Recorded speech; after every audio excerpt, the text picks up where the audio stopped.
देखो ट्रेड में एंटर करना और ट्रेड को जहाँ तक हमने प्रॉफिट डिसाइड किया है वहाँ तक रोकना, 2 अलग-अलग चीज़ें हो जाती हैं।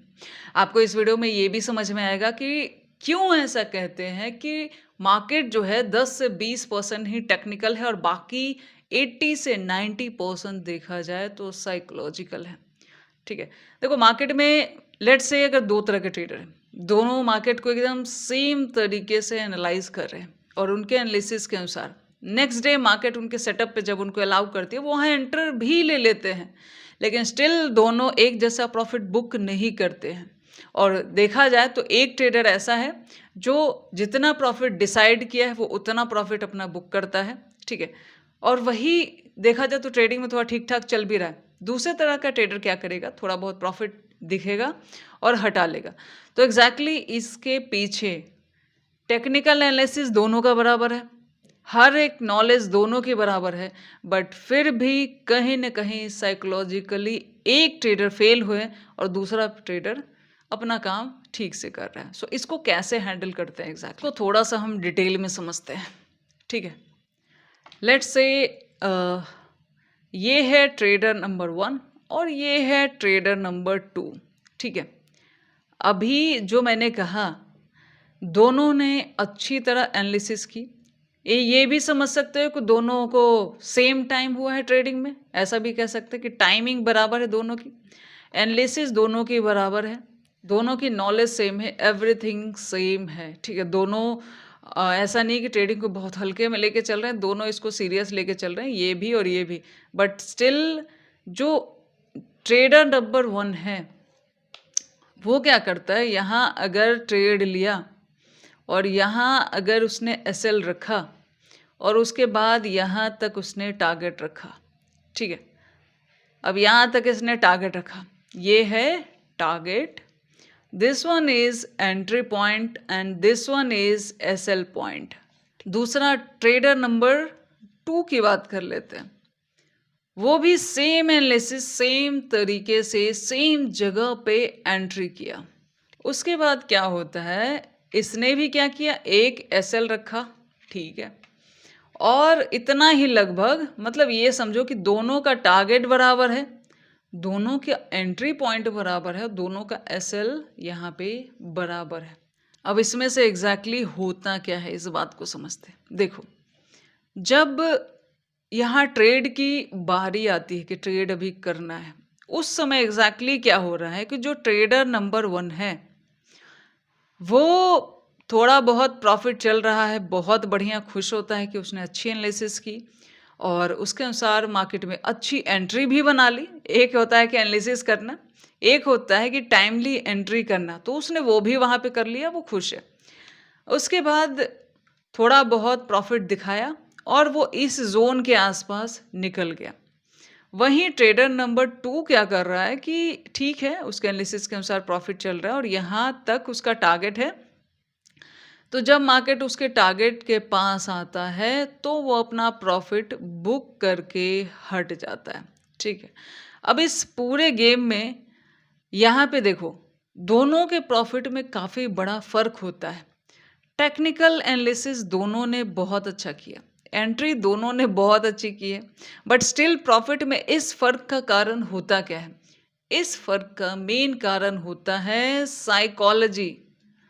साइकोलॉजी, माइंडसेट इसको कह सकते हैं।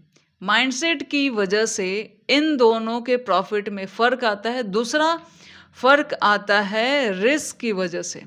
ये 2 कारण होते हैं जो ट्रेडर नंबर 1 और ट्रेडर नंबर 2 को प्रॉफिट के मायने में अलग करते हैं। कैसे? चलिए इसको समझते हैं।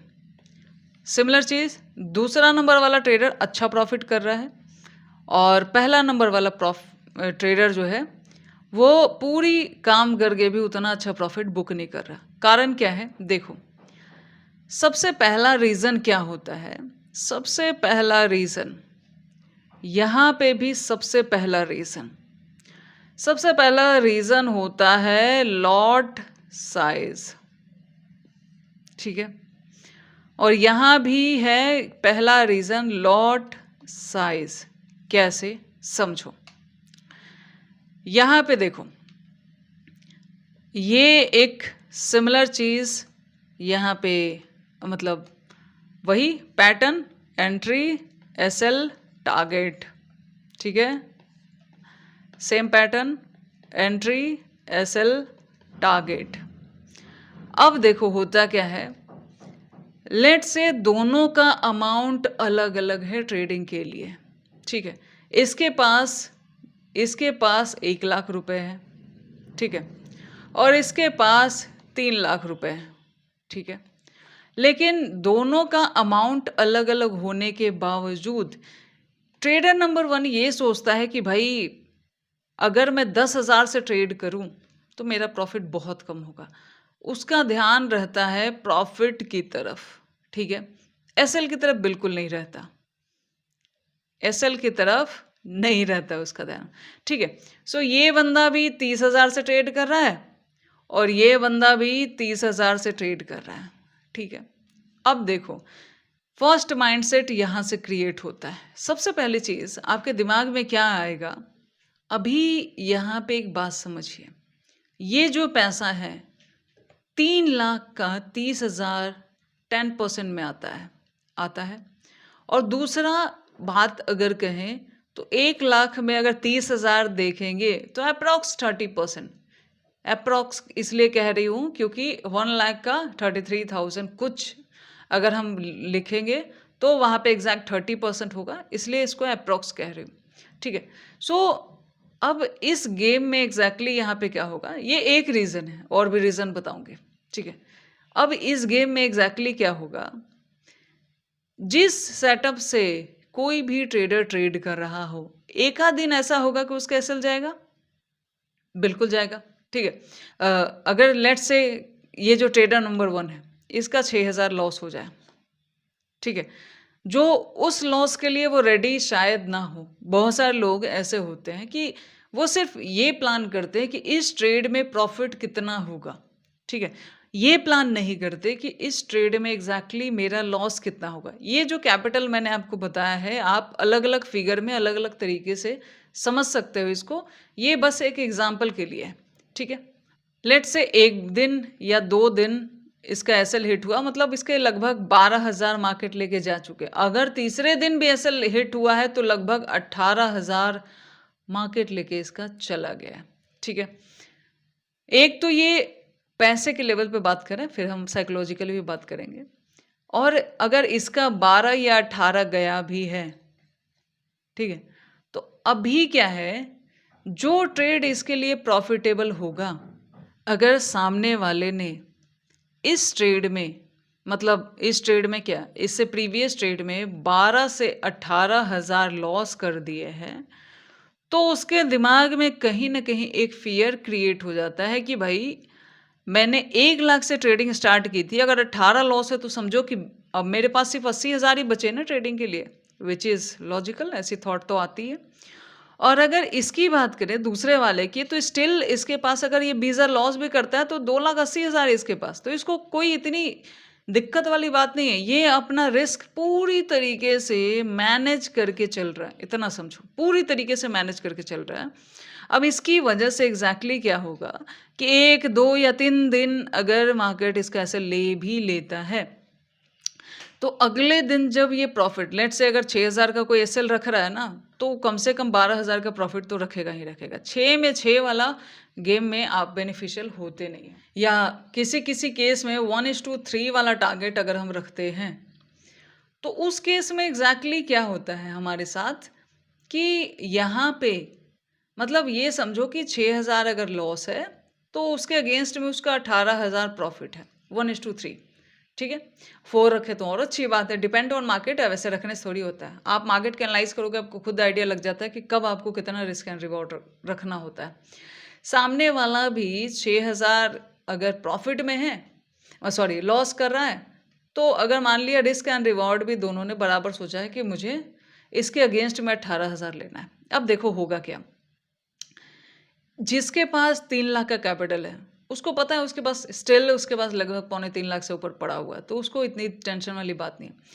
उसका प्रॉफिट अगर रन कर रहा है तो उसको रन करने देगा, फिर उसको टेंशन कुछ भी नहीं है, आराम से उस प्रॉफिट को जाने देगा।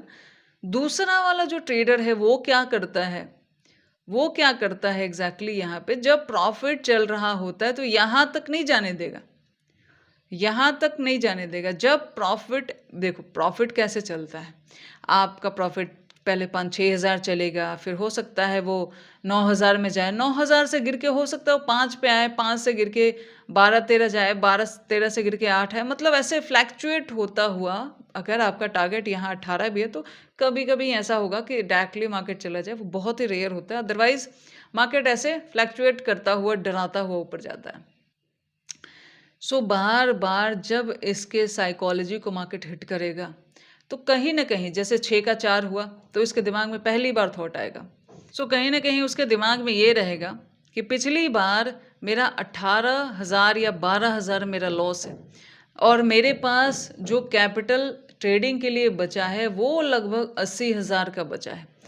अब अगर मैं इसमें 8 या 10 हज़ार भी बुक न करूं और मार्केट मेरा कॉस्ट टू कॉस्ट में ले जाए, विच इज़ लॉजिकल, ऐसा मार्केट करती है ना, कभी कभी आपके साथ ट्रेड में ऐसा भी होता है कि यहाँ तक जाते हो तो आपको हो सकता है 7-8 हज़ार का प्रॉफिट दिख रहा हो, उसके बाद मार्केट क्या करती है, एकदम कॉस्ट टू कॉस्ट लेके आएगी यहाँ पे, ठीक है, एकदम जीरो पे लेके आएगी और यहाँ से फिर 4 हज़ार का प्रॉफिट ऐसे घुमा के दिखाएगी, एकदम कॉस्ट टू कॉस्ट लाने के बाद मार्केट यहाँ से उठाएगी। सो ये सारे फ्लैक्चुएशन में इस बंदे के दिमाग में सिर्फ एक चीज़ चल रही होती है कि मैंने प्रीवियसली 2-3 जगह एसएल दिए हैं और मेरा 1,80,000 बचा हुआ है, तो एक काम करता हूँ, कुछ तो प्रॉफिट मुझे बुक करना चाहिए। तो हो सकता है ये 5,000 या 6,000 या 7-8 जाते जाते यहीं पे बुक करके हट जाए, ठीक है। Still he is in loss, because एक तो इसने टारगेट तक वेट नहीं किया, लेकिन जब एसएल जा रहा था तो वहां उसने पूरी डिसिप्लिन लगाई और एकदम फुल्ली वहां पे आराम से वेट किया कि ठीक है, अकॉर्डिंग टू रूल मुझे एसएल तक रुकना चाहिए। तो सामने वाले ने एसएल पूरा दिया है, लेकिन जब टारगेट की बारी आती है तो उसके दिमाग में डर चढ़ा हुआ है। डर का कारण सिंपल है, डर का कारण है उसका कैपिटल, ठीक है, जो कैपिटल बार बार दिमाग में क्रिएट कर रहा है कि आप 20,000 गंवा चुके हो, 20% उड़ चुका है, अगर आप ज़रा भी बुक नहीं करोगे तो कहीं ना कहीं आप लॉस में ही चले जाओगे, ठीक है। सो ये समझो कि सामने वाला 6 से 8 के बीच में लेके हट जाएगा, अगर 8 भी बुक करता है तो 18,000 पहले का लॉस है, वो स्टिल लॉस में ही रहेगा। ये दूसरा वाला ट्रेडर क्या करेगा कि ट्रेड लिया है, अपना रिस्क टू रिवार्ड, इसको पैसे की इतनी टेंशन है नहीं, पैसा ठीक ठाक है इसके पास, ठीक ठाक मतलब 1 नंबर से तो 2 नंबर वाले का प्रॉफिट पैसा ज़्यादा है। सो वो वेट करेगा, एक ट्रेड उसका हिट होगा और इसमें पूरा प्रॉफिट आ गया, और जितना अगर 2-3 एसएल भी दिया है वो सारा कवर है, और अगर नेक्स्ट डे भी उसका प्रॉफिट मिल गया तो ये प्रॉफिटेबल हो गया।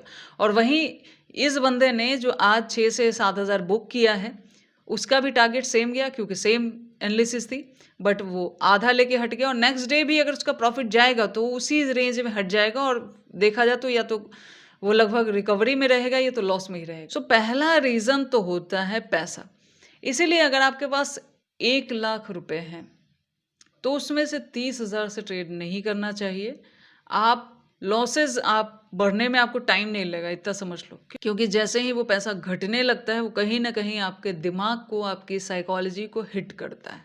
ये तो हो गई पैसे से रिलेटेड। दूसरी चीज़ एग्जैक्टली क्या होती है, 2 बंदे ने ट्रेड लिया, ये है एक का टारगेट, ये है एंट्री पॉइंट और ये है एसएल पॉइंट। सिमिलर चीज़, target, entry point, target and then SL point, ठीक है। ये थोड़ा ऐसे लिख देते हैं, टारगेट, ठीक है। अब इसमें देखो दोनों ट्रेडर का माइंडसेट कैसे काम करता है। पहला, एक तो हमने पैसे के लेवल पे बात किया, थॉट के लेवल पे बात करते हैं। अगर लेट से आपने एंट्री बना ली, ठीक है, और यहाँ तक जाने में मार्केट को हो सकता है मार्केट 1 कैंडल, 2 कैंडल, 3 कैंडल, फिर रेड कैंडल, फिर 1 कैंडल, इस तरीके से बनाती हुई मार्केट आपके टारगेट तक जाएगी, या इसे ज़्यादा भी डरा सकती है। इसका भी पैटर्न कुछ इसी तरीके से मार्केट जाएगी, ठीक है, मतलब जैसे ये कैंडल्स बनाती हुई गई वैसे ही।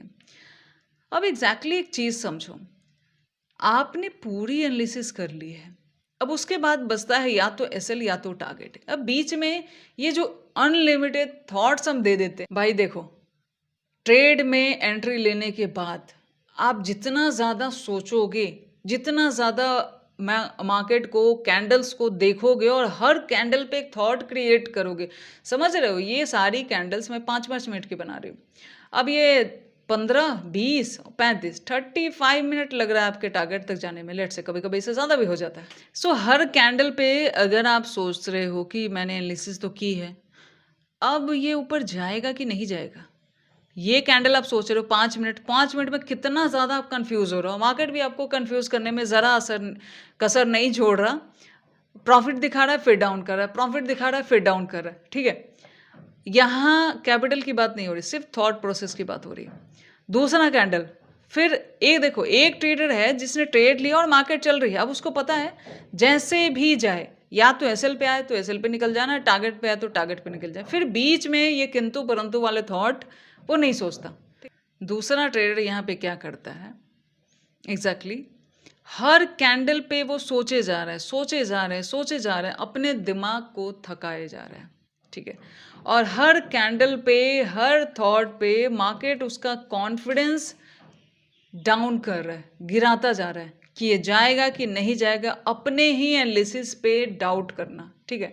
इसको सेल्फ डाउट भी कह सकते हैं।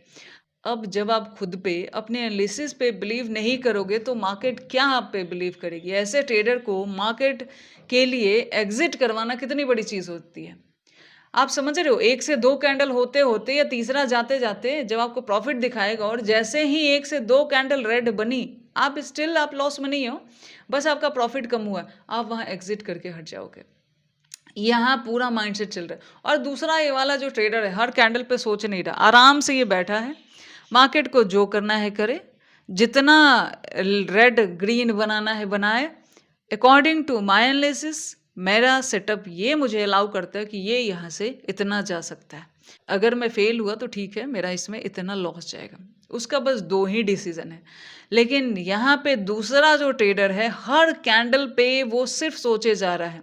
हर कैंडल पे इमोशन, थॉट्स अटैच करोगे तो आप प्रॉफ़िट में कभी नहीं टिक सकते, ठीक है? आप बस सोचते रह जाओगे और मार्केट चलती रहेगी, ठीक है? और इस चक्कर में ये वाला जो ट्रेडर है, ये ओवर ट्रेड का भी शिकार होता है, बिकॉज़ अपने जब टारगेट की बारी आती है तो ये रुकेगा नहीं, और वहीं जब टारगेट चला जाएगा तो फिर रिग्रेट में ट्रेड करता रहेगा। मतलब इमोशन इस ट्रेडर पे बहुत ज़्यादा हावी है।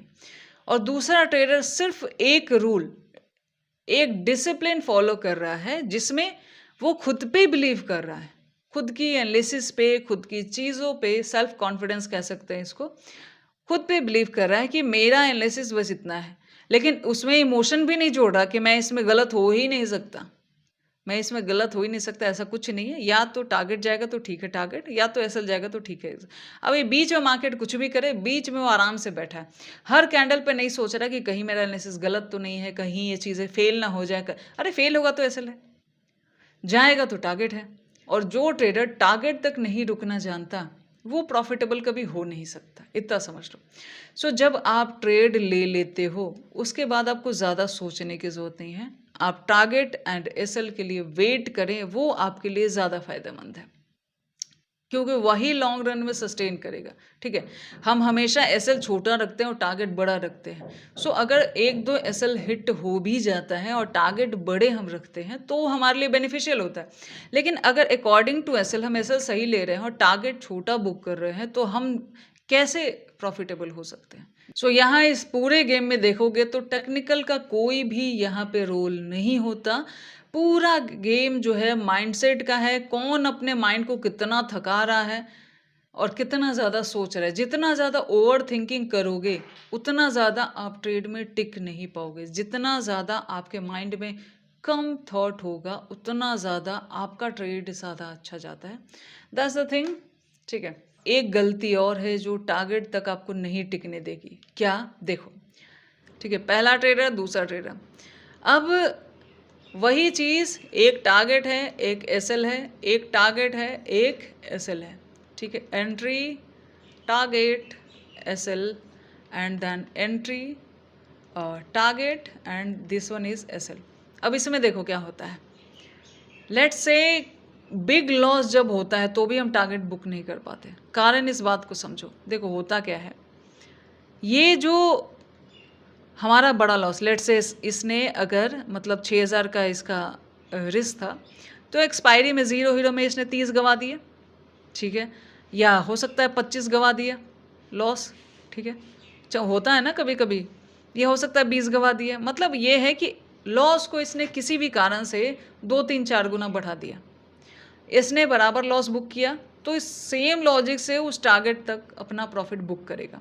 अब दूसरा वाला का बात समझो, ये जो दूसरा वाला ट्रेडर है, अब इसने लॉस बड़ा ले लिया है, इसकी वजह से छोटा प्रॉफिट या जो एग्जैक्टली इसके ट्रेड में इसको मिल रहा था वो इसको हजम नहीं होगा। तो ये क्या करेगा, यहाँ से अगर यहाँ गया, लेट से अगर ये इसने पूरा होल्ड भी किया और 18,000 का प्रॉफिट इसको दिख रहा है, तो भी कहीं ना कहीं इसके दिमाग में क्या चल रहा होता है, यार मैंने कल 20 बुक किया, लॉस बुक किया, 25 बुक किया, ये 30 बुक किया, 18,000 के प्रॉफिट में कैसे होगा। कम से कम अकॉर्डिंग टू मार्केट रूल मुझे लॉस से ज़्यादा प्रॉफिट रखना चाहिए, मेरा तो कल का लॉस ज़्यादा है। भाई ये मार्केट रूल की वजह से आपका लॉस नहीं हुआ, इस लॉस का मेन कारण है आपने इमोशनल डिसीजन लिया है। आपका सेटअप फेलियर की वजह से लॉस नहीं हुआ, सेटअप फेलियर का लॉस इससे काफ़ी कम था। ये है इमोशनल लॉस जिसकी वजह से आप इतने बड़े लॉस में चले गए। अब आप इस 18 को बुक नहीं करोगे, मार्केट घूम के वापस कॉस्ट टू कॉस्ट में आ जाएगी। इसने यहाँ बुक कर लिया और आप वापस बस प्रॉफिट देखे और प्रॉफिट आपके यहाँ से वापस घूम के चला गया। इसका सबसे बड़ा कारण होता है एक बिग लॉस। एक बिग लॉस के बाद ना हम मेंटली थोड़ा सा डिसबैलेंस हो जाते हैं। मतलब इसको ऐसे कह सकते हैं कि आपकी साइकोलॉजी डिस्टर्ब हो चुकी है, आपका सेल्फ कॉन्फिडेंस डाउन हो चुका है कि बड़ा लॉस बहुत कुछ करता है, आप अपनी स्ट्रैटेजी पे बिलीव नहीं करते हो, जो आपको प्रॉफिट दे रहा था वही अब आपको लगता है कि ये काम भी करता है कि नहीं। इस वजह से आपके लॉसेस ज़्यादा होते हैं, इस वजह से आपके लॉसेस ज़्यादा होते हैं। सो ऐसे में सिंपली आपको क्या करना है, ऐसे में सिंपली आप एक अगर बड़ा लॉस हो जाता है तो आप एक बड़ा सा गैप ले लो, 1 आध महीने का गैप ले लो, कुछ नहीं होने वाला, मार्केट फिर ओपन हो जाएगी। बड़ा गैप लेने के बाद आपको क्या होता है ना, ये सारे थॉट्स आपके दिमाग से हट जाते हैं और आप जो भी डिसीज़न लेते हो या वापस जब आप री एंट्री करते हो तो आप थोड़ा सा रिचार्ज हो चुके हो, ऐसे समझ लो। सो वो काफ़ी हद तक काम करता है, ट्राई करके देखो। बाकी आप लोग खुद समझदार हैं। All the best, thank you.